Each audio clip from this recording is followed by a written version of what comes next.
Before we begin, I want to give a clear warning of this episode. What I'm about to share may be challenging to hear. It will push against commonly held perceptions, commonly held ideas and beliefs even about narcissism. Today I will go in depth into the narcissistic shadow, what it is, how it operates, the layers of manipulation, and how to discern whether someone you know or someone close to you is operating from a narcissistic shadow. When you truly see it for what it is, you gain a profound level of understanding. This level of understanding, this level of clarity is often enough to allow you and to empower you to break free if you find yourself right now perhaps in a very challenging relationship dynamic with someone who might be a narcissist, or with someone who is engaging in highly toxic behavior. Or maybe you've just gone through an experience and you are gladly free of that narcissistic shadow, but there is the aftermath and there is so much pain. This discussion is based on my own personal experiences and the work I've done with countless clients to help them break free of such dynamics, to help them truly understand what is going on and how they might be dismissing their own feelings and going against their own intuition, unconsciously, having been manipulated to see another person as the true version and source of reality and how they should think and how they should behave and what they should believe in. I believe the way we understand narcissism in today's society is extremely limited, and that spirituality that is not grounded and rooted in practicality often adds to even more confusion and is not always necessarily helping but causing more pain, making it harder to discern what is truly happening. As always, I will share my unapologetic truth. Some of you will deeply resonate with this, and this episode might transform your life and understanding entirely. Some of you might not. And even if you disagree, that is completely fine. Only take on board what resonates and forget about the rest. The only thing I ask of you is, if you disagree or experience an emotional trigger because of something I share or because a world view, an idea that doesn't resonate with you, please give me the chance to bring my whole point across, meaning listening to the entire episode. My name is Lorin Krenn, and I'm a coach, author, and hypnotherapist. I help you to understand masculine and feminine dynamics. Before we become extremely practical and talk exactly about how the narcissistic shadow works, the manipulation, the lies, the deceit, and many other things that you might have never heard about before, we need to discern something important. And that is the difference between narcissistic tendencies and ticking all the boxes of being a narcissist. The latest research tells us that narcissism can be viewed on a spectrum, which means that many of us have narcissistic tendencies. But having narcissistic tendencies is not the same as being completely in the grip of a narcissistic shadow. Now, in this episode, I'm not referring to people who have some narcissistic tendencies and traits, but they're aware of them, they're working through them. In this episode, I'm referring to those who tick all the boxes, those who engage in highly toxic behavior, and how you can deal with them, how you can break free of them, how you can truly see them for who they are. I'm also challenging the status quo. Some statistics say that 1 to 6% of the population are probably narcissists. I believe that is a statistic that needs to be thoroughly questioned. And here are the reasons why I do not believe this is true at all, and why I actually believe the numbers are much and significantly higher. Number one, underdiagnosis. Many narcissists, naturally a narcissist by definition, lacks self-awareness. And when we don't acknowledge that there is a challenge or there is a problem in the first place, how can we work on it? So many narcissists avoid seeking help. Many narcissists always blame others and never take responsibility for the pain they're causing, for their mistakes. Many narcissists blame others for their own problems and also do not see their behavior as problematic. In fact, many narcissists judge or say others are narcissists.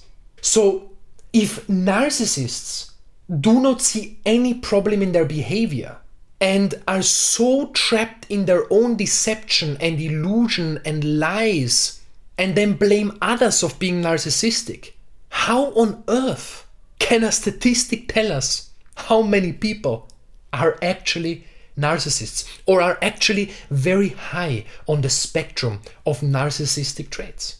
I can tell you now it cannot. So 1%. 1% of what? 1% of the very few narcissists who might be in therapy? 1% of the very few narcissists who might be actually aware, hey, there is something going on and I want to work on it? And what about the rest? Who fall into the category of seeing nothing wrong or nothing problematic with their behavior and their actions and always blaming someone else. Another issue is, and some researchers argue, that diagnostic tools focus too much on overt narcissism, neglecting the covert or vulnerable narcissism. And what's interesting is covert narcissism is extremely difficult to spot. And yet the damage caused by covert narcissists is just as bad as by an overt narcissist. The covert narcissism is the one who plays the victim, who plays the underdog, who plays this shy or nervous or and people have empathy for them. They prey on that. They want you to believe that they're humble, that they're very vulnerable, that they're shy, that they're nervous, or they're the opposite of the overt narcissist, who is often extremely dominant, extremely aggressive in an overt way. The covert is everything is subtle. Aggression is passive aggressivity unless their mask really falls away. Then they often reveal what their true intentions are and how they truly see you or see the world or see others. So very quickly, overt narcissism could be characterized by grandiosity, entitlement, a strong need for admiration, often displayed through extreme, over-the-top confidence and dominance, which of course is a mask to mask a deep inner emptiness and insecurity and void. And covert narcissism can be marked by insecurity, hypersensitivity to criticism, and a very hidden sense of entitlement. Often expressed also this, what I mentioned before, passive aggression and victimhood. They're always a victim. Always people are doing something to them. Poor them, poor them. Whereas in truth, the things they blame others of is often the very thing they engage in. Let's get really practical in understanding the narcissistic shadow. And then we're going to focus on how you can break free. Practical steps, how you can break free from someone or any dynamic where someone is operating from the narcissistic shadow. I personally believe, from my own personal experiences and awakenings that I've had, that narcissism can be viewed as a shadow that hijacks an individual. While I believe that the soul is inherently good, the soul is inherently innocent, people can lose themselves. Some people are lost, and some people are dangerously lost. In shamanism, this is often described as a shadow or a shadow entity hijacking an individual. In Christianity, it's called demons. It's called the devil. In other traditions, in Buddhism, the illusions of the mind. Or in some traditions, the spirit of greed. Whatever we want to call it, and grandiose ego, a spirit of the dark, a demon, whatever at the end of the day we want to call it. All these traditions speak of the same thing. And all these traditions teach us that we need to protect ourselves from this energy. That we need to do our work to stay in our power, to stay clear, to stay aligned with universal energy, with God, whatever you want to call it, to make sure we don't end up in a dynamic where one of those shadows drains and sucks all our energy. And when I say this, when we say the word demon or entity, people sometimes get creeped out. But there is nothing to be afraid of. The way I see it is that we or our light is infinitely more powerful. It's just when we are very lost, we become vulnerable. When we're very confused, when we're very lost, when we're so disconnected from who we are, that is where this shadow has power or a chance to hijack an individual. There also seems to be a strong link between intergenerational trauma, meaning if narcissism ran through the family, often we will see that children, and when they become adults, display the very same characteristics. And the key thing is to not be afraid of it. Because if you are here, if you are listening to this, if you're actively looking at your own unconsciousness, then by definition, you are the light. A true narcissist will never ever truly listen to this. I don't just say these things because I've read them somewhere.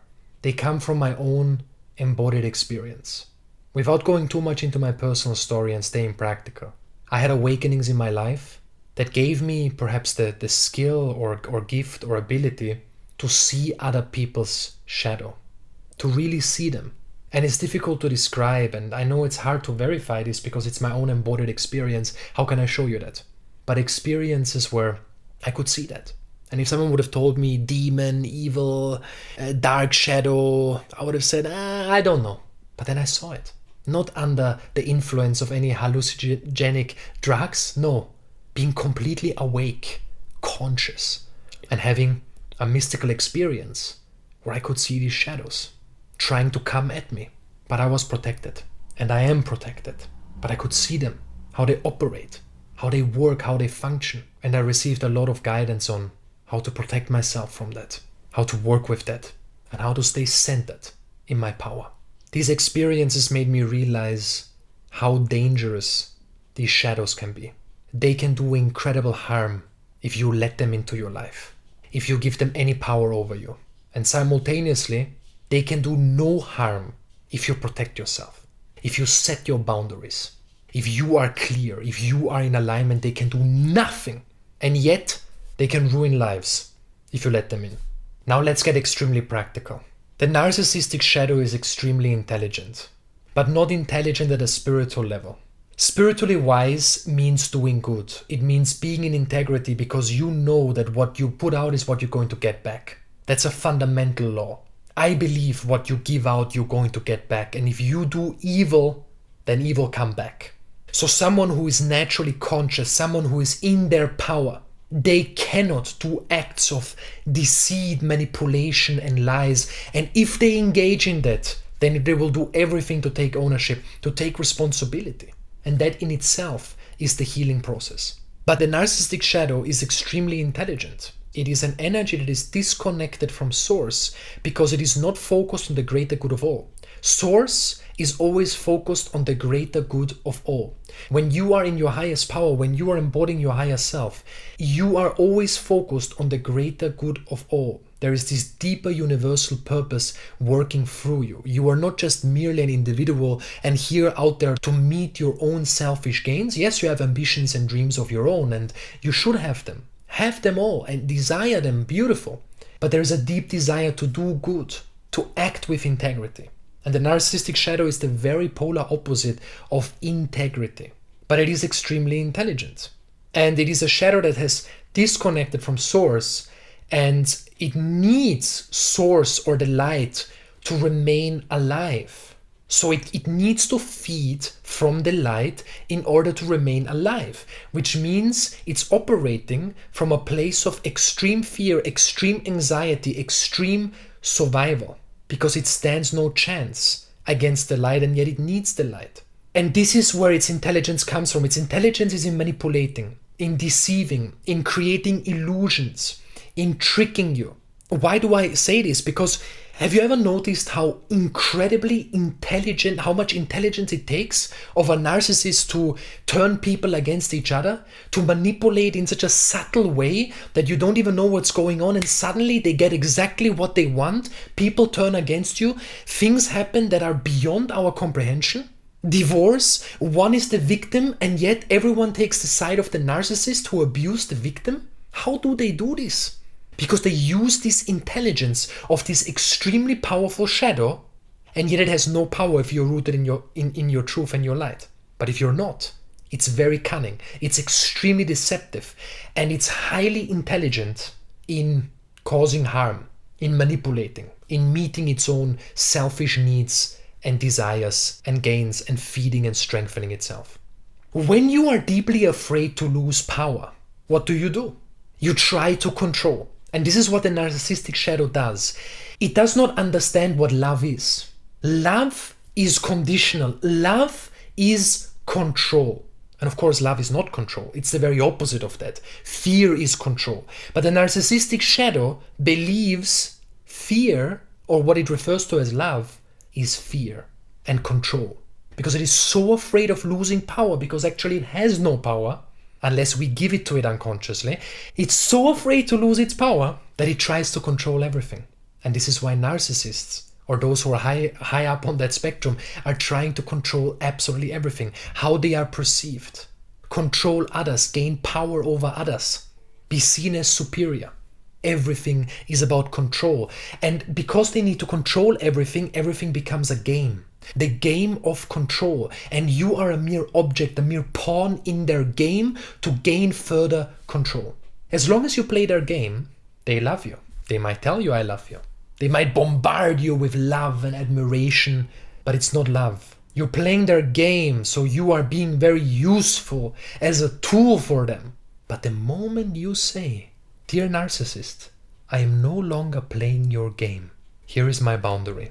I'm no longer giving you any energy. That is the moment where their love, what you once believed is them loving you, turns very quickly into hatred, into extreme anger, into rage, into a smear campaign, into blaming you, hurting you, inflicting pain upon you. And you start to realize this was never love. This was control. As long as I played my part in a family dynamic, in a relationship, in a business partnership, as long as I played my part, they loved me. They were the nicest and most charming person. But the moment I stopped playing my part in their game, their true identity reveals itself. And when you see that, you better believe this is who they truly are. Because there is no going back. And if there is a going back, it's only to get you back, to use you as a puppet. And this is how this narcissistic shadow views the world. Everything is part of the game of control to strengthen itself, to further survive of this shadow. It hijacks individuals, but ultimately it is one shadow that has so many different names in different traditions. And this shadow has inhabited our earth. And this shadow, and many other aspects of it, not just narcissism, although it is a big aspect, this shadow is what keeps this world stuck at a low level of consciousness, what keeps us stuck from truly evolving as a species, what keeps us in wars, what keeps us in pain.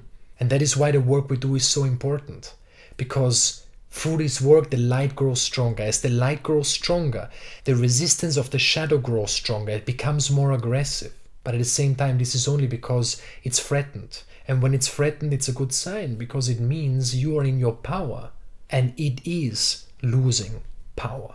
Let's give some examples. Family dynamic.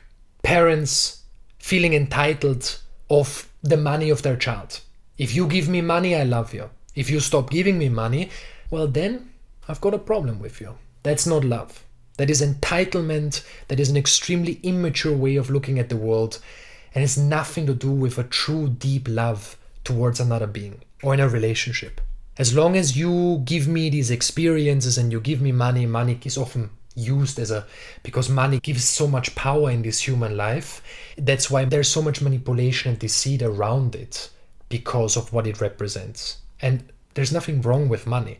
It's about how you use it and what energy, ultimately, it is being used for. Money is neutral, but through the energy of the narcissistic shadow, money can become evil in that sense. But through a soul who's deeply in their power, money is beauty, money is abundance, money is prosperity, money is divine. Another sign is a total lack of empathy. A lack of empathy that in a way is dangerous. Maybe you've seen this before when you've spoken to a narcissist and they gave an incredible disregarding comment about someone else or someone they once loved or a good friend of theirs. You just notice they're making a comment that is so lacking any fundamentals of empathy and compassion. No ethics, no moral compass, no nothing. It's so cold that it gives you an icky feeling. That is exactly what I'm trying to describe. This lack of empathy is dangerous in a way because they cannot put themselves into your shoes. Because all there is their own experience. They're so trapped in their own deceit, in their own need to control everything, that they don't have the awareness and space to even think about what you truly want, how you can feel safe, what it means to support you at a deeper level. There is no space for that because all there is themselves. All there is their own ego that is so grandiose, so powerful, that there is just no ability to empathetically and compassionately feel into the experience of another. It's not that they don't want to do it, it's that they can't. When they're trapped in that narcissistic shadow, they have no ability to do this. And if they show empathy, then only because they're using it as a tool to manipulate you. Because their shadow understands that empathy is part of being a good human being and they want to be seen as a good human being. So they do all these things and use all these things to make you believe they are a good being. But if you look deeply enough, you will notice there's a total lack of empathy, there's a total lack of compassion, and it gives you a cold feeling. It gives you a sense of ick, it gives you a sense of, whoa, there's something not right there. And of course, because they want to control everything, they manipulate, they lie, everything is a deception. And this is especially difficult with covert narcissists who play the role of the underdog, who play the role of the victim, who play the role of, oh, I'm so vulnerable, I'm so fragile, everyone is out there to hurt me, because you won't be as aware of their deception and their lies and their manipulation as you might be with someone who is so overtly displaying signs of only caring about their own selfish gains and desires. And this manipulation goes from horrendous lying and deceit about cheating or doing all sorts of backstabbing, smear campaigns, turning people against each other, whatever it is, really nasty things, to very subtle ways of deception and lying, such as in conversation, dropping certain pieces of information that don't make any sense in the conversation, but they're trying to steer it in a certain way. Gaslighting you, making you question your own narrative and reality by questioning your memory, by saying things such as, you seem to have some challenges remembering things because I never said that, even though you clearly know they said it. But when you're confused and vulnerable to this level of abuse, which it really is abuse, it's abusive, then you will position them in your mind as your source of reality, and what they believe in is what you believe in. You give away your autonomy, you disregard your own intuition, you disregard your own truth, and they become your source of truth. They become the source ultimately. And being in a relationship with a safe and conscious person is the opposite, because yes, they will have their own truth, they might disagree with you, you might have disagreements, but they will always support you in you living your highest truth, just as you will support them in living your highest truth. But for the narcissist, or the one who is really trapped in a narcissistic shadow, it's all about their version of reality. And as long as you play along, they like you, they are charming, they're loving seemingly. But the moment you no longer play along, you no longer accept their version of reality, and you bring your own truth and your own power and your own perceptions, specifically disagreements, when you disagree with them, you will start to notice that what was once called love quickly turns into aggression, turns into rage, turns into a very nasty and very, very negative energy that is extremely draining, outright toxic, and not safe for you at all. So moving to the final topic of today's episode, how do you break free of a narcissistic dynamic? Number one, and there's so much more to share about this, but number one is being aware of all these things. Because when you see a narcissistic shadow for what it truly is, then you have got clarity. And with that clarity, you are much more empowered to break free because you know what you're dealing with. So let's get very practical here. Number one, you cannot have a heart-to-heart conversation. The same logic, moral ethics, or moral compass that we as human beings have who act with integrity does not apply to dealing with someone who is completely hijacked by a narcissistic shadow. With a person who is somewhat conscious, you can have an uncomfortable conversation about a disagreement and come to a resolution because the other person is respectful or in some way, somewhat honoring of your truth. With a narcissist, this is usually not possible, no matter what you try, no matter what you do. So forget about the heart-to-heart conversation. Forget about the let's get spiritual, let's open our hearts, let's do this and that. No, all of this will be used against you. I've seen this again and again with people trying to give love, and that love gets used against them. Always give love. But sometimes you have to give love at a distance with people who are so toxic, who are just going to hurt you the moment you open your heart in any shape or form, simply because they're so lost.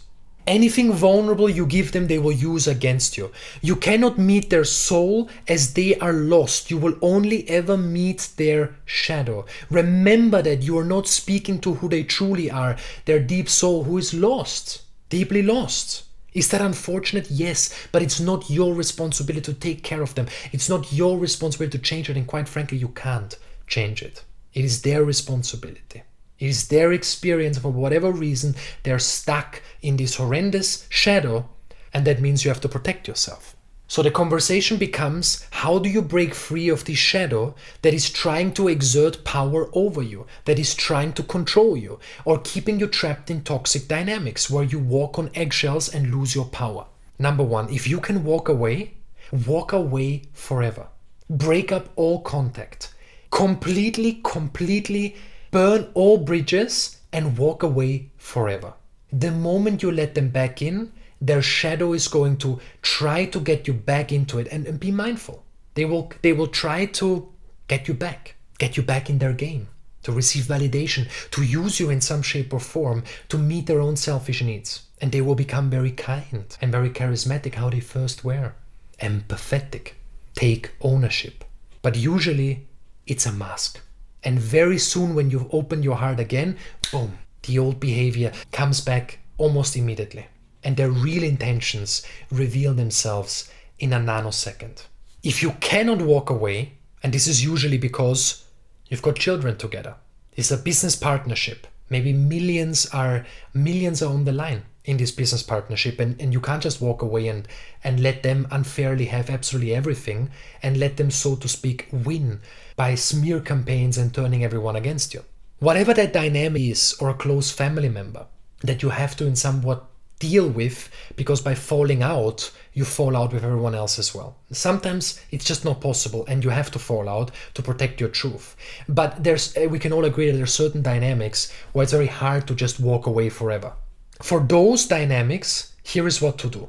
In every communication with them, keep things extremely superficial. Do not become vulnerable. Do not over-explain. Don't give them anything they can use against you. Speak to them in a very neutral tone, even though it's hard. Don't bring emotions. And when you set your boundaries, set them from a grounded place of neutrality. As if you do not give a shit. Of course you do, because you're a human being.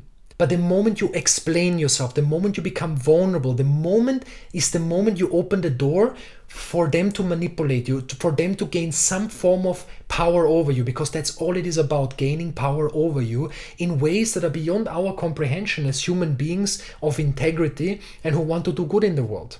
So it's almost, you apply the opposite logic you would apply to how you would deal with someone with whom you have a disagreement. You enter your heart, you speak your truth and all of that. But this logic or this spiritual wisdom does not apply to narcissists or who are on the high end of the spectrum. With them, you ignore. You don't bring emotions. You set your boundary without explaining why you're setting the boundary. And then they will try to provoke you. They will try to steer an argument to get you to react. And then you reiterate your boundary again. And the more powerfully you do that, and you don't give them any reaction, or you don't show any reaction, the more their shadow, over time, will start to lose interest in you because you are no longer a tool that can be used. This will take a while. They will try absolutely everything in their power to get you back in their game.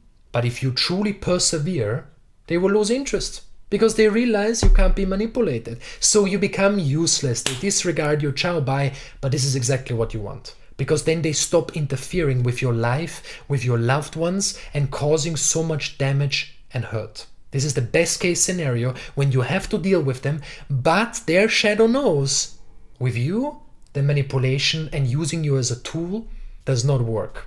Doesn't mean the relationship will be great or fantastic, but at least your energy will be much less affected by this dynamic.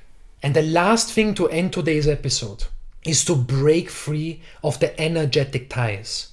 At an energetic level, their shadow, when you are vulnerable, when you are too engaged with them, their energetic ties, where you feel sorry for them, where you empathize with them, where you feel compassion, but in a way that hurts you, in a way that gives them power, in a way where you excuse their behavior and disregard your power and intuition. Do a cord cutting exercise. Or you can say, I release the energetic ties off. I release. And you keep saying that and you embody that. And you breathe with that. You feel your heart. I release the energetic ties off. And just say it right now out loud. Feel your heart. Breathe in your heart. You will notice it will feel good most likely. Or it will start to feel extremely liberating the more you free yourself. Doing all the things I just mentioned is freeing yourself of the energetic ties. But at the spiritual level, I recommend cord cutting exercise or any exercise. I do this in hypnotherapy a lot, or in many embodiment practices, in my offerings and programs. I use this all the time in many, many different ways. How you can free yourself of these energetic dynamics. But truly, your intuition will guide you. Apart from all these things, cut these lines through a powerful ritual. Or any ritual that energetically symbolizes, I am done. I'm not allowing them to have any power over me. Now, there's so much here. This has been a long episode now, and it's very hard to distill this information into a short episode because actually I could go on for 6 hours or even longer because there is so much more to it. But I'm going to do more episodes about it. For now, let's leave it here. I'm so honored to have you here. If you have enjoyed this episode, it would mean the world to me. If you can give it 5 stars, the podcast, that's how you truly feel about it. This is how you can support us, for us to continue to support you at the deepest level by providing these episodes entirely for free. Now, this will take a few seconds, a 5-star review or a thumbs up on YouTube, wherever you're watching or listening. Now, to leave a short review, 30 seconds, 45, 60 seconds, that goes even further. Or share this with someone who you think can benefit from this, someone who needs to see or who is in this dynamic, or someone who's just gone through this. Share it with them because it might just change their life. One insight from this episode might change their life and might make a huge shift. And that's everything. One shift, one insight, one breakthrough at a time. If you want to benefit from more free offerings, you can click on the show notes or description or visit lorinkrenn.com. I've got free ebooks. I've got a free newsletter, lorinkrenn.com/newsletter, in the show notes. Every Friday a powerful email comes out. Once again, thank you so much for being here. I'm so honored to be of service in your journey. Thank you for the courageous soul that you are. I honor you, I see you, and I bow to you.